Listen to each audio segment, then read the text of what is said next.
Have you ever read a headline and then the first thing out of your mouth was, how the hell did the authorities let it get this far? Well, that is exactly what came out of my mouth when I saw that a middle schooler from San Antonio, Texas, was charged with terrorism and that his mother was charged with aiding in the commission of terrorism. You want to know more of the story, don't you?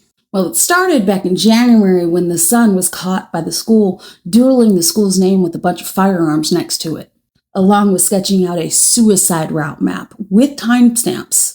And then when they dug into the student's school-owned computer, they found multiple searches for other mass shootings like Christchurch. Mother, 33-year-old Ashley Pardo, decided to tell him she's not concerned about it at all, and she actually supports his drawings. The school suspended him, CPS was called, the police got involved, everything. But nothing really came of it. And then what did she do next? She bought him ammunitions for rifles and handguns, tactical gear, and magazines, all in exchange for babysitting his siblings. Then fast forward to May 11th, a family member came over to the house and found his stash. The family member found a chest rig, loaded magazines, rifle and pistol ammo, a makeshift bomb made from mortar-style fireworks wrapped up in tape, and a list of mass shooters, as well as gear that was marked with the white supremacist slogans SS, lightning bolts, and 14 words. And on the bomb, they had found that he had written for Brenton Tarrant. Now, you might recognize that name because back in 2019, Tarrant live-streamed himself walking the 2 mosques in New Zealand and murdering 51 people. He had had white supremacist slogans on his weapons, and he released a manifesto called The Great Replacement. His whole goal was to start a race war. So back to the family member finding his stash. That family member did the right thing and called the police. Then, the next day, the kid shows up to school in full tactical gear. I'm talking camo, his chest rig, his face covered with a mask, and he doesn't go to class, though.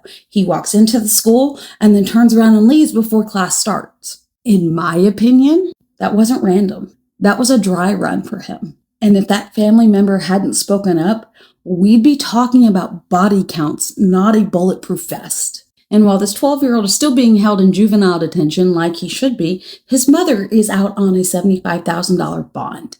Just so we're all on the same page here.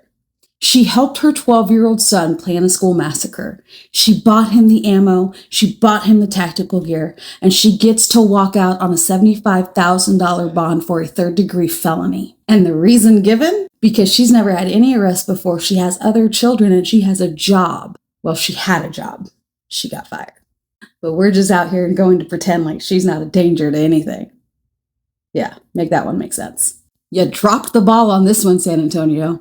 Talking about this topic is not fun. But if we don't throw the book at this woman, all that tells other parents is that you are not responsible for when your child does things like this. When in fact, you are absolutely responsible for your child's actions because you are the one that's responsible for raising them and making sure that they don't turn out to be shitty humans. I know a lot of people on the left won't understand that because that's called accountability.